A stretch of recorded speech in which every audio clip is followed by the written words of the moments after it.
love drawing and I love copying things, but seriously, that's the worst face I've ever seen.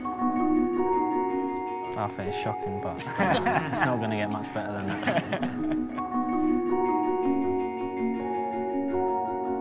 Do you ever visualise you winning or anything in your head? You know? Always. I always dreamt of winning the World Cup, but not happened yet. Still look back to '98. After the red card that I got against Argentina, what went on in my life and in my family's life after that, I think was very tough. It was probably the toughest moment in my career. I was having death threats. I never felt safe for 3.5 years. People used to turn around and they're saying that you've let your country down and you've let your family down, so how does that feel? I don't think I'd ever felt as alone as that as a person and as a footballer. It can knock a person down so much that they just go under. Outside pubs in London there was effigies hung of me, and this was on the front of the newspaper.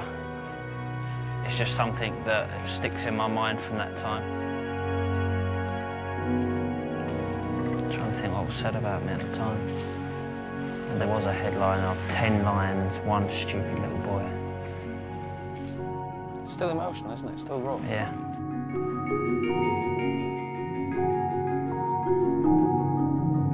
This is a saying that I use all the time, and it's true. It is a round world. '98 was just before the World Cup. I was at the top, then after the World Cup I was at the bottom. And then you work yourself back up. The upside for me was the Greece game. Once the game started, it was the start of an incredible day for me. It was either going to the World Cup that day or it was going into qualifying games, which none of us wanted to do because the expectations of us. I remember Teddy Sheringham getting a free kick on the edge of the box, and I remember putting the ball down, and I remember looking up at the clock and thinking, this is it, you know, this is the only chance I'm going to get now. The only thing I could hear was the man and his drum around about here, I think.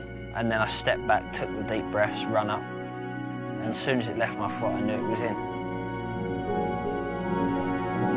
It was the loudest I think I've ever heard the fans. It was such a huge moment for everyone. I remember just running off and being that excited, just jumping up in the air. You know, I could have touched the top of the stadium if I wanted to because I felt that high.